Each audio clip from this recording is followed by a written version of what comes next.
Hi అండి. 996 work life balance ఉండాలి అని చెప్పి ఈ మధ్య జంజి నానా రకాలుగా తిట్టిపోస్తుంటే నారాయణమూర్తి గారు ఆ మధ్య చెప్పారు.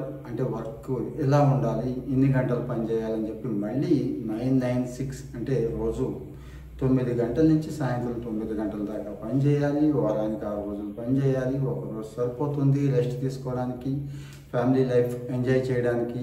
లేకపోతే మనం కూడా ఇంకా కిందకి వెళ్ళిపోతాం. చైనా చూస్తారు కదా ఎక్కడుందో, వాళ్ళు ఎలాంటి పాలసీస్ తీసుకోబట్టే ఇంత చక్కగా వాళ్ళు గట్టిగా పని చేయబట్టే ఈరోజు అక్కడ ఉన్నారు అని చెప్పి నారాయణమూర్తి గారు అంటే సపోర్ట్ చేసేవాళ్ళు. అలాంటి చైర్మన్ గారి దగ్గర నుంచి ఇలాంటి వాళ్ళంతా సపోర్ట్ చేస్తుంటే చాలామంది వ్యతిరేకించే వాళ్ళు కూడా ఉన్నారండి. అంటే ఇక్కడ నేను సపోర్ట్ చేస్తున్నానా వ్యతిరేకిస్తున్నానా అనేది పక్కన పెడితే అసలు ఏది మంచిది, మనం ఎలా ఆలోచించాలి, ముఖ్యంగా అంటే ఈ కాన్సెప్ట్ని ఎలా తీసుకోవాలి, ఆయన ఏ ఉద్దేశంతో అన్నాడు అనేది నాకు నారాయణమూర్తి గారంటే ప్రత్యేకమైన అభిమానం లేదు, అలాగని ఇది కూడా లేదు.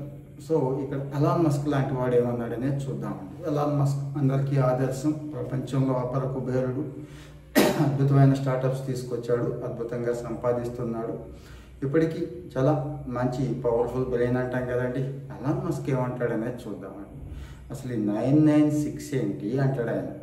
లైఫ్ అంటేనే మన పని మనం చేసుకుపోవడం కదా అంటాడు. అంటే పని చేసుకుంటూ ఉంటాను, ఎదురొస్తే పడుకుంటాను, ఆకలిస్తే తింటాను, మళ్ళీ పని చేసుకుంటాను, అంతే కదా, దేనికి ఇంత డిస్కషన్ ఏంటి అసలు అంటాడండి. అంటే వారానికి 70 గంటల 50 గంటల 40 గంటల అని మనం అంటున్నాం కదా, ఆయన అంటాడు 100 110 120 గంటలు కూడా పెద్ద విషయం కాదు. జీవితం అంటేనే ఆ టైంని యూటిలైజ్ చేసుకోవడం కదా, పని చేసుకోవడం కదా. పని అంటే మనం పొద్దున్నే క్యారేజ్ కట్టుకోమని పొలవమని పోయి ఎవరికో పని చేస్తూ ఉంటాం కదండి, అది కాదు. అది గుర్తుంచుకోవాలి దయచేసి అందరం కూడా. అంటే అది కూడా పని, ఆ రకమైన పనిని నేను ఇక్కడ ప్రస్తావించట్లేదు. ఆ రకమైన పని చేసే వాళ్ళకు మాత్రం 9 గంటలు కరెక్ట్ కాదేమో అనిపిస్తూ ఉంటుంది. తగ్గించాలి. ఎందుకంటే వాళ్ళు మిగిలినవి లెక్క చేయాలండి. అంటే మిగిలిన వాటిని పెద్దగా ఇంపార్టెన్స్ ఇవ్వరు. ఎదగాలి, ఒక సొంతంగా ఇల్లు ఉండాలి, పెద్ద ఇల్లు ఉండాలి, కోట్లు సంపాదించాలి, మంచి మంచి కార్లు ఉండాలి, లగ్జరీగా బతకాలి ఉండదు. ఆ నెలకా 25,000 50,000 లక్ష వస్తే చాలు, సాయంత్రానికి ఇంటికి వెళ్ళిపోవాలి, ఫ్యామిలీ లైఫ్తో హాయిగా ఎంజాయ్ చేయాలి, లేకపోతే వీకెండ్స్ కూడా హాయిగా ఎంజాయ్ చేయాలి, పిల్ల పాపలతో భార్యతో ఉండాలి, భర్తతో ఉండాలి అనుకునే టైప్ వాళ్ళు అట్లాగే ఆలోచిస్తారు, తప్పేమీ లేదు. కానీ కొంతమంది ఉంటారండి, ఇంకా వాళ్ళు ప్రత్యేకంగా టైమింగ్స్ ఏమి పెట్టుకోరు. జీవితంలో ఎదగడమే వాళ్ళ ముఖ్యమైన స్థానం. ఎదగడం అంటే ఒకేసారి కదా, మనం పుట్టేది ఒకసారి, పోయేది అంతే కదండి, మళ్ళీ జీవితం రాదు. కాబట్టి ఈ జీవితాన్ని ప్రూవ్ చేసుకోవాలనుకుంటారు కొంతమంది. ప్రూవ్ చేసుకోవడం అంటే నచ్చింది చేస్తారండి, చేయటం అంటే ఇంకా చేయడానికి ట్రై చేస్తారు. వాళ్ళకి టైమింగ్స్ లిమిట్స్ వగేరా ఏం ఉండవండి, గుర్తుంచుకోండి. కొంతమంది ఉంటారు క్రియేటివ్ పీపుల్. క్రియేటివ్ అంటే క్రియేటివ్ షార్ట్ కట్స్ ఉన్న పీపుల్. వీళ్ళు క్రిప్టో కాయిన్లో పెట్టేస్తే హాయిగా కూర్చుంటే అవే డబ్బులు వచ్చేస్తాయి, రియల్ ఎస్టేట్లో పెడితే అయ్యే వచ్చేస్తాయి, షేర్ మార్కెట్లో పెడితే అయ్యే వచ్చేస్తాయి. ఇట్లా వాళ్ళు ఒక టైప్. మళ్ళీ షార్ట్ కట్స్ ఎంత డేంజర్ అనేది మనకు తెలిసిందే కదా.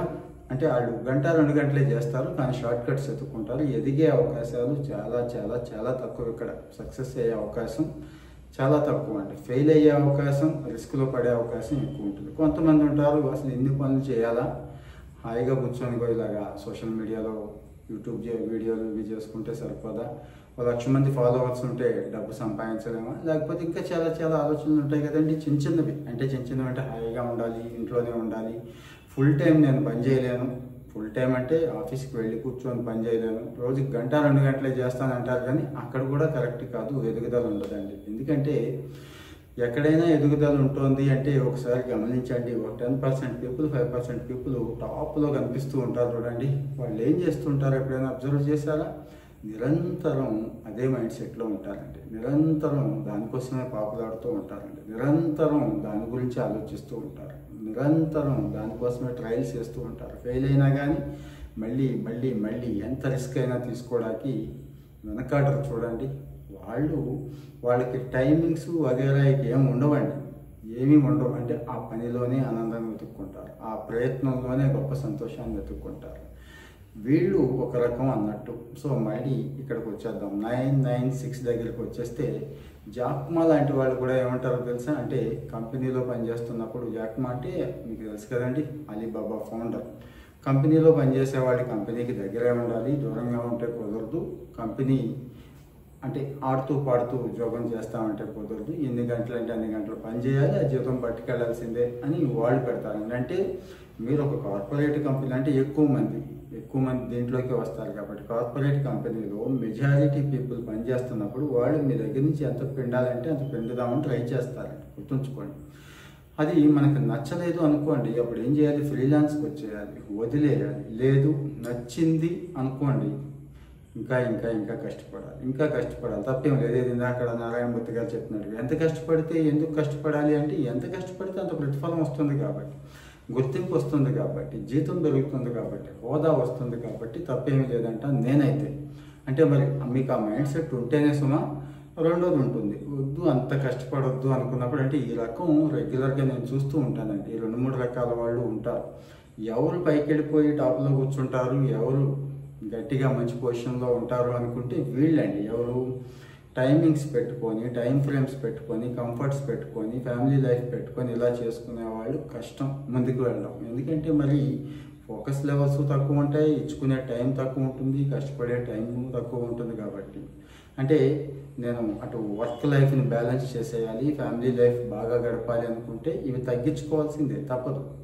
లేదు అది అక్కడ త్యాగం చేస్తే, కాస్త కోస్త అక్కడ త్యాగం చేసి ఫ్యామిలీ సపోర్ట్ తీసుకుంటే ఇక్కడ ముందుకెళ్ళిపోతారండి. అప్పుడు ఆ ఫ్యామిలీ కూడా హ్యాపీగా ఉంటుంది కదా. ముఖ్యంగా మీకు గొప్ప సాటిస్ఫాక్షన్ ఉంటుంది కదా. సాటిస్ఫాక్షన్ అంటే కెరీర్లో ఎదిగామనే సాటిస్ఫాక్షన్, 100 మందిలో మీరు ప్రత్యేకంగా ఉన్న సాటిస్ఫాక్షన్, ఇవి ఉంటుంది కదండి. సో మరి నారాయణమూర్తి గారు అన్న ఉద్దేశం ఏదైనా కానీ, అంటే ఏదో ఫ్యాక్టరీల్లోనో కూలి పనో చేసే వాళ్ళకి అది ఇబ్బందిగా అనిపిస్తూ ఉంటుంది. ఇది 9 to 9 ఎవరి కోసమో కష్టపడి, ఎవరి కోసమో శ్రమంతా దారిపోవటం అనేది కరెక్ట్ కాదు. కాబట్టి తర్వాత చైనాలో కూడా తర్వాత చాలా గొడవ జరిగింది, చాలా చట్టాలు వచ్చినాయి, తర్వాత వాటిని కూడా కంట్రోల్ చేశారు. మనకు కూడా 8 hours వర్క్ ఉంది. ఇప్పుడు మీకు అందరికీ తెలుసు, ఫ్యాక్టరీలు కానీ, గవర్నమెంట్లో కానీ, ఎక్కడైనా కానీ ఆఫీషియల్గా.